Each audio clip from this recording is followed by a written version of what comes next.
A pleasant day to everyone. So this pre-recorded video is for the asynchronous aspect of the fourth session of the second quarter. Terms related to circle. And here we would like to define those terms. So let us start with a circle. A circle is a closed plane figure consisting of the set of points which are equidistant from a fixed point, which is called the center. And now let us take a look at the figure. So here you will see the fixed point, P. And if we take a point on the circle, you will notice that there is a certain distance from such point to that of the center of the circle. And if we collect all those points that are equidistant from the fixed point, then we will have a circle. And how we can name a circle?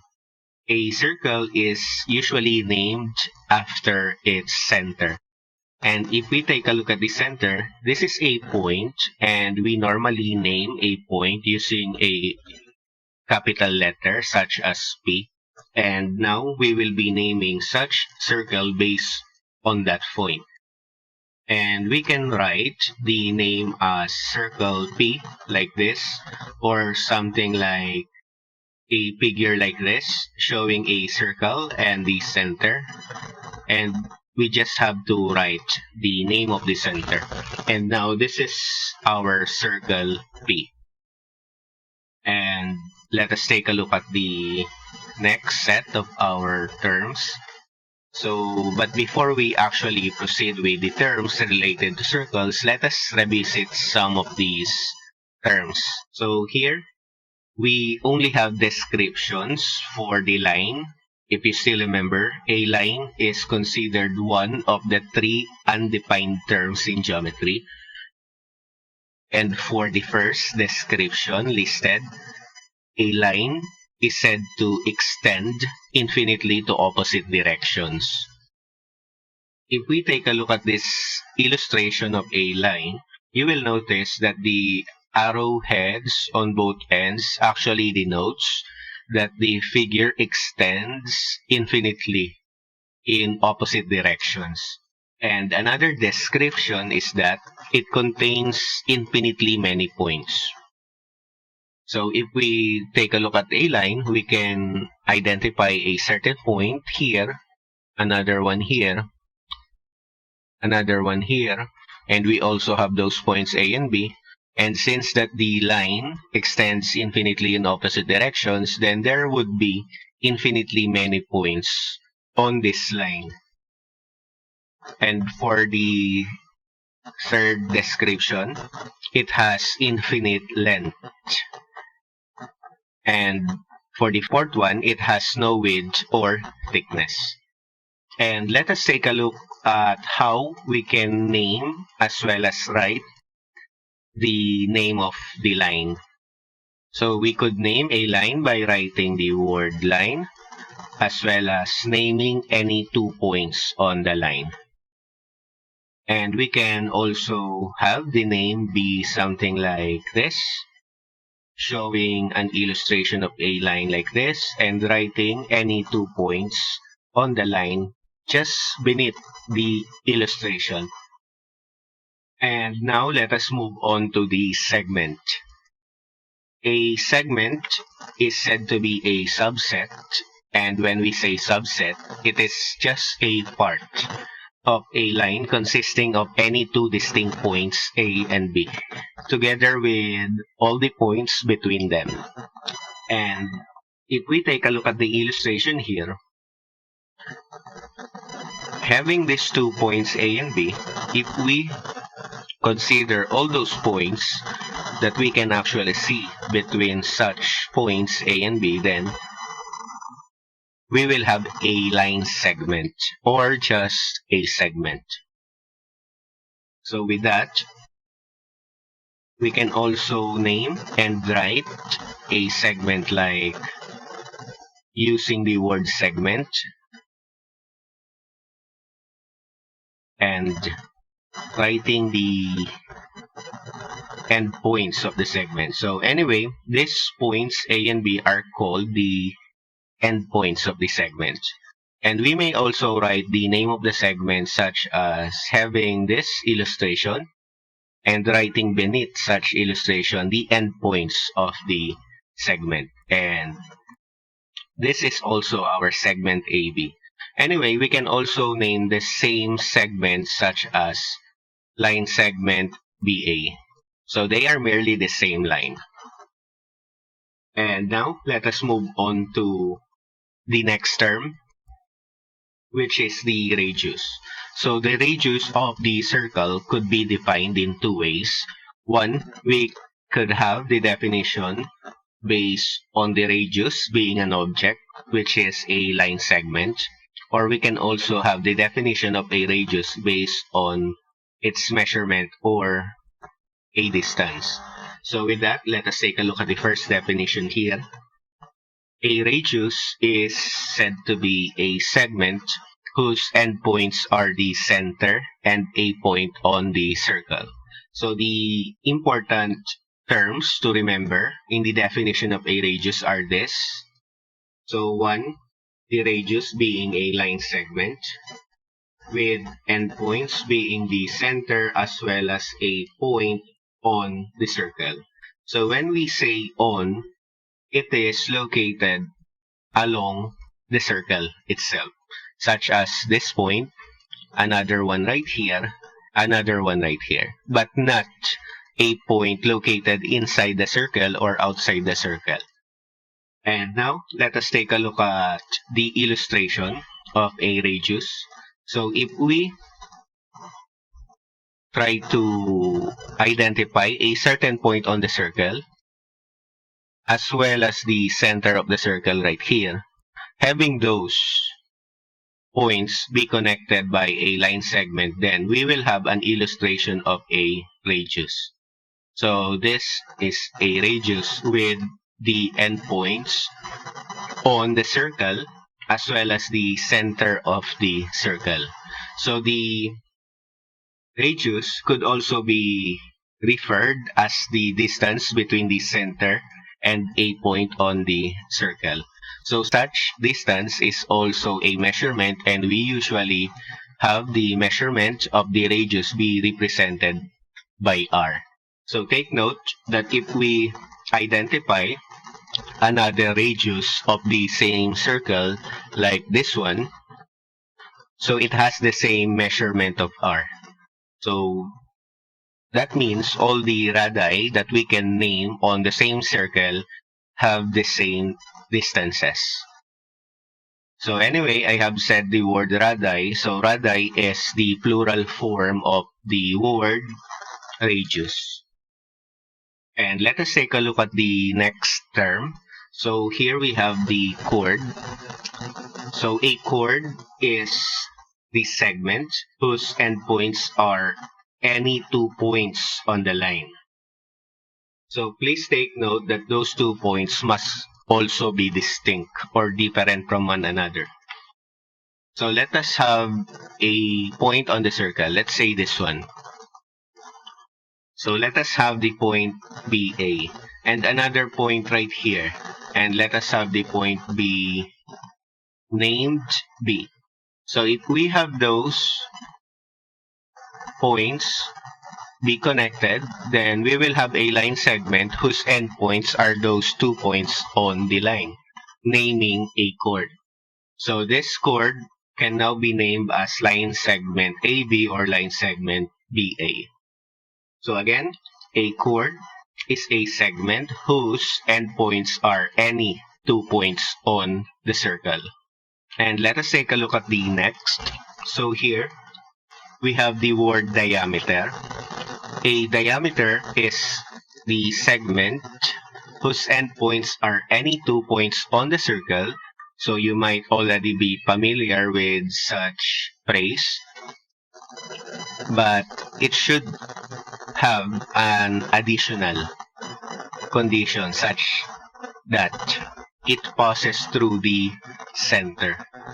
Okay, so with that, since I have already told you that this actually pertains to a certain term that we have previously defined, such as the chord, then we can have the diameter to be defined based on axiomatic approach, for which we could say that a diameter is a chord that passes through or contains the center. Then we have to imagine a chord. That means it somehow connects any 2 points on the circle, but such chord should pass through this center right here. So let us try to imagine a radius such as this one. And if we extend such radius intersecting another point on the circle,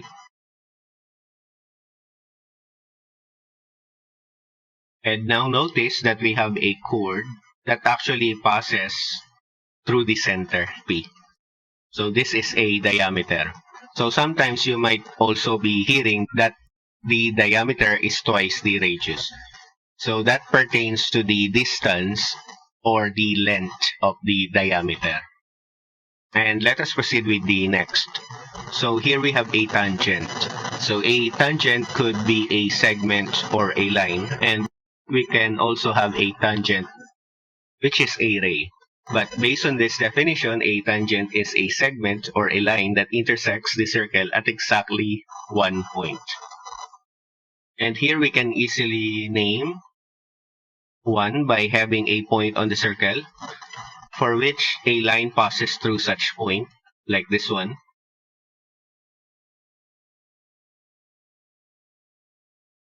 So here you only need to imagine that the line actually touches the circle on exactly 1 point.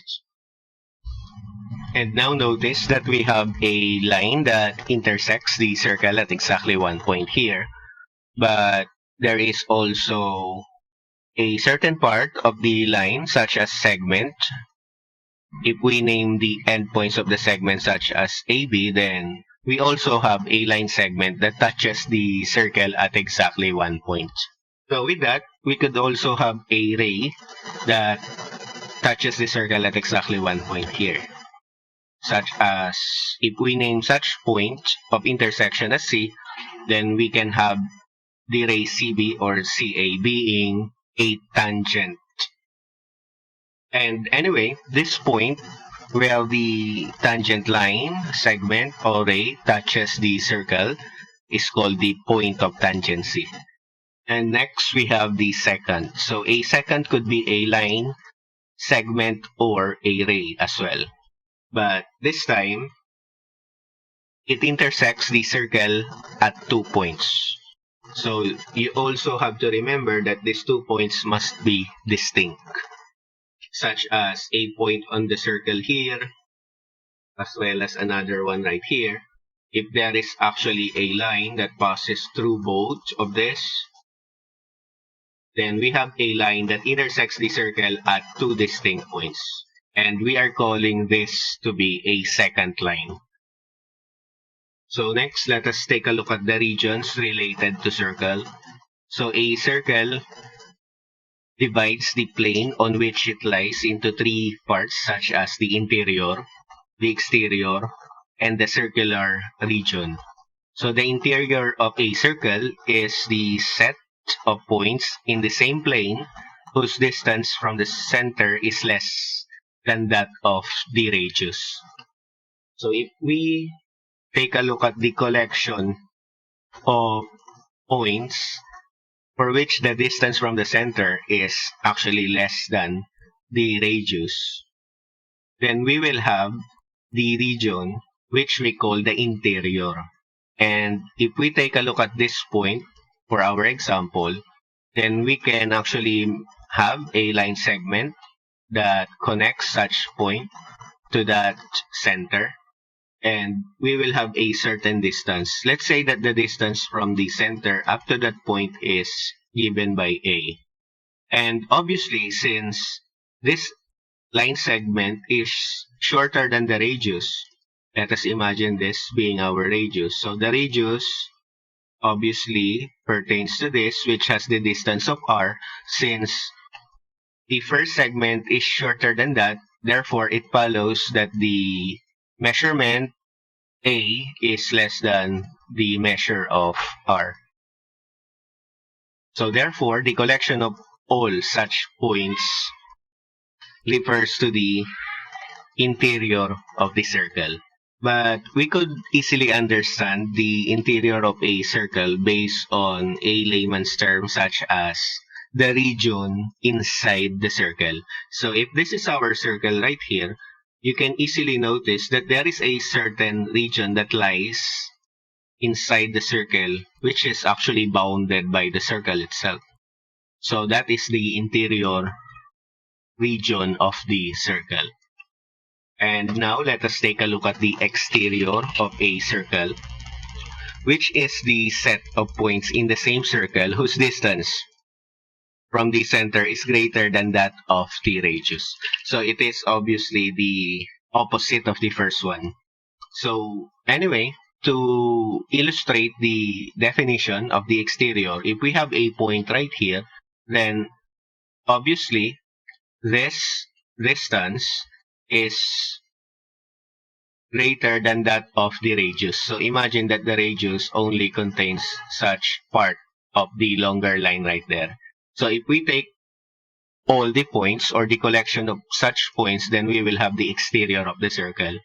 But anyways, we could easily understand what do we mean by the exterior of the circle by having those region outside the circle. So if this is the circle, then the region outside such circle clearly illustrates the exterior of the circle. But the third region actually pertains to the circular region, for which it is the set of points on the circle and its interior. So that means the circle itself, as well as its interior region, defines what the circular region is. And now, let us have the angles related to circle. So, first, let us have the central angle.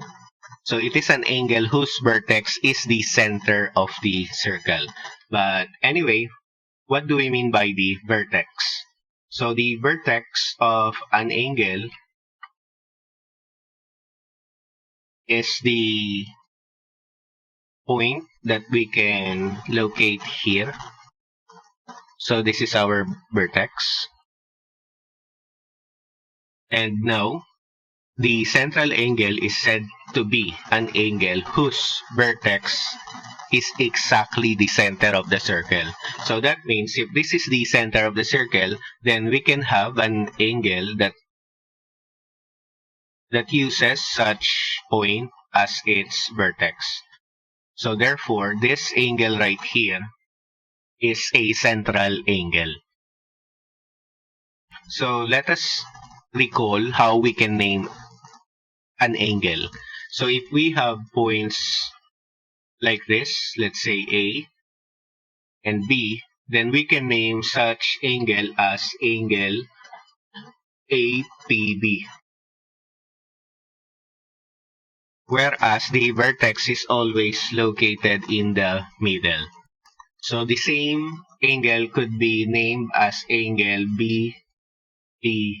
So again, the vertex is in the middle. So another way of naming the same angle is by the use of the vertex, such as angle P.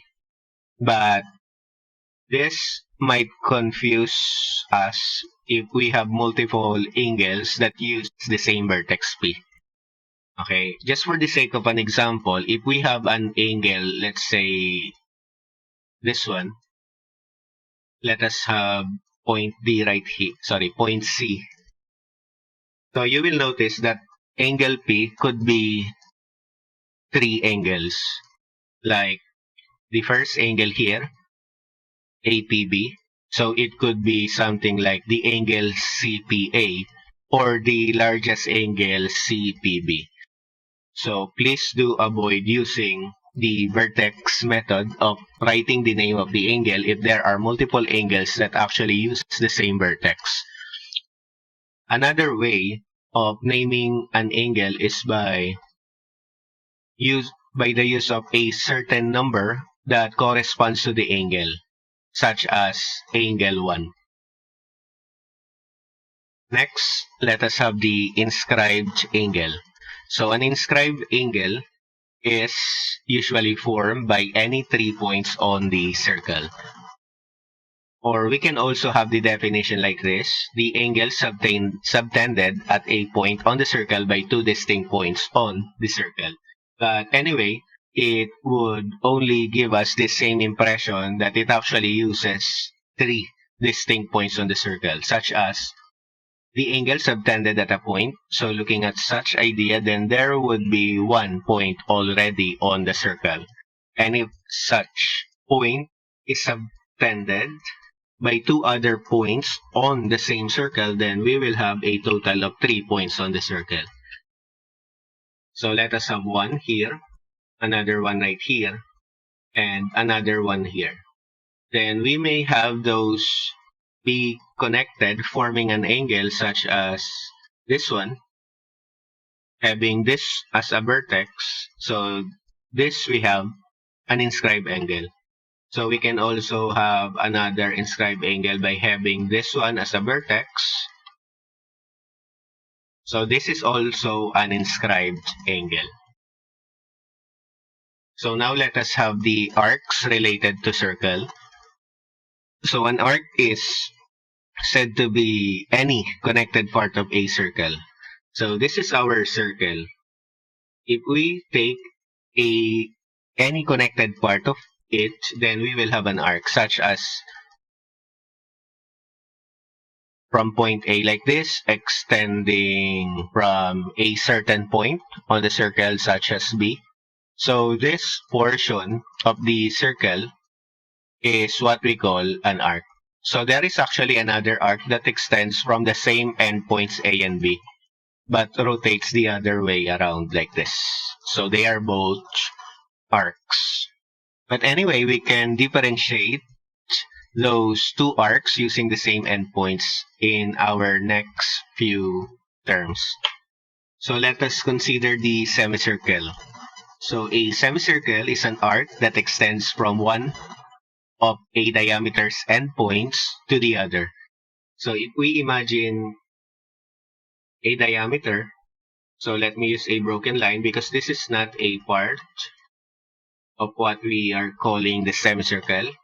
Then we can have the endpoints of the diameter like this.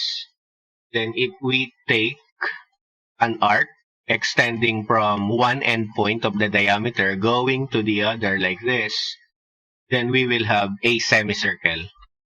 So we could easily understand the idea of the semicircle by having such word of half circle. Okay, that's our semicircle. But take note that the other half is also a semicircle. And now let us take a look at the minor arc. A minor arc is an arc of a circle whose measure is less than that of the semicircle.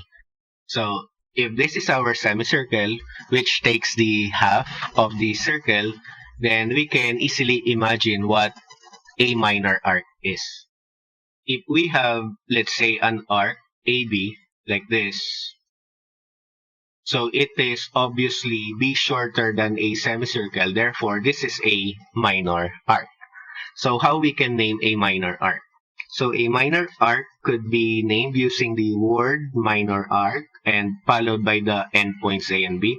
But this is how we can denote or write the minor arc easily. We have to sketch an arc like this and simply write the endpoints of the minor arc beneath such figure. So this is our minor arc AB. And please take note that a minor arc usually uses only the endpoints of the arc. So anyway, you may now have an idea what a major arc is. Actually, a major arc is the bigger arc that extends from the same endpoint A and B like this. And now let us take a look at the definition. A major arc is an arc of a circle whose measure is greater than that of a semicircle. Okay, so if we go back to this illustration, so this is our minor arc, but if we have the arc that extends from A going to the opposite direction, ending with the same endpoint B, obviously, such arc is bigger than a semicircle. So that is our major arc. But how we can name such major arc? So let us replicate the idea here. So this is our minor arc AB, but we would like to concentrate on the major arc that rotates the other way around like this. So normally, a major arc contains 3 points on its name, like the endpoints A and B, but there should be something in between. So that means there must be a certain point being named along its way, such as point C like this. So that simply means that the major arc extends from A going to such direction of C until it ends with that point B. So this point should be written between the endpoints A and B. So with that in mind, you will not confuse yourself with the minor arc AB that extends from the same endpoint,